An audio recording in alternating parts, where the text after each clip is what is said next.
So in this problem, we're asked to find the area of the largest circle.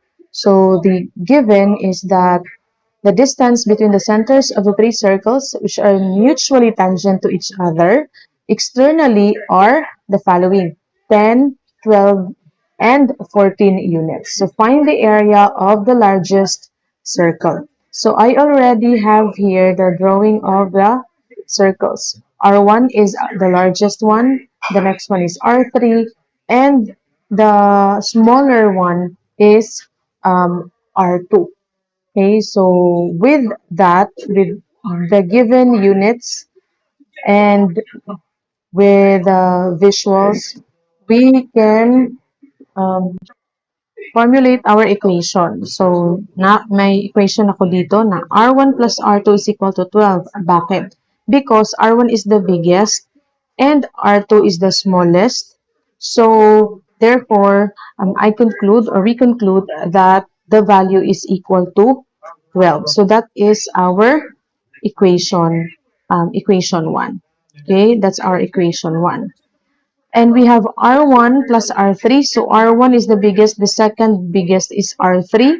So we can conclude that it is equal to 14. So that will be our equation 2. And finally, R2 at saka si R3, yun yung mga maliliit na circles. So therefore, we conclude that that is equal to 10 and that is our equation 3. So next ay isa-subtract natin sa equation 2 by equation 3. So as you can see, this is our equation 2 and this is our equation 3. So that's R1 plus R3. So isulat natin dito R1 plus R3, okay, subtracted by our equation 3, which is si R2 plus R3. Okay, so same din dito equals, yung mga equals din nila, itong 14 and 10, ganun din, subtract din natin. So that will be 14 minus 10.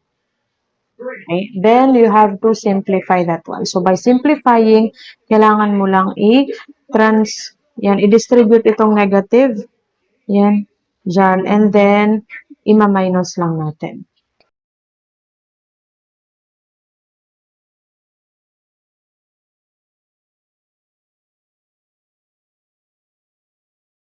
Positive R3, negative R3. So, maka-cancel out yan siya kasi parang 1 plus 1 lang din. So, ang matitira dito is si R1 minus R2 equals to 4. So, now, yan na yung ating equation 4.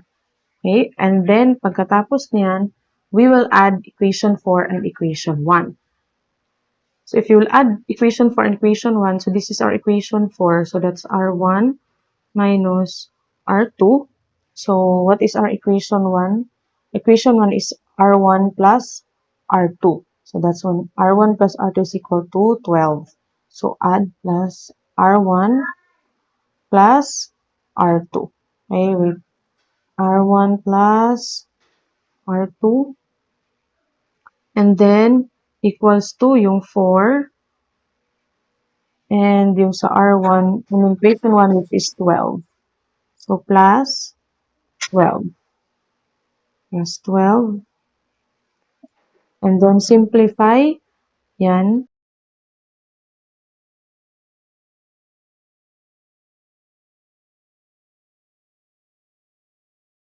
So, we have here negative R2 and positive R2. So, maka-cancel out yan siya. So, ang matitira is R1 plus R1 is equal to 16. So, that will become 2R1 is equal to 16. So, divide natin yan ng 2 so that we can get the radius of our bigger circle. Therefore, R1 natin is equal to 8. Now, because we want to get the area of the largest circle, so ang formula ng area of a circle is equal to A. So, gamitin ng area is equal to pi r squared. Okay? pi r squared. So, ang radius natin dito sa biggest circle natin is r1. So, we will use r1. So, that will become pi times 8 squared. Okay? 8 squared. So, if you will use your calculator, okay, that will give you 64 pi.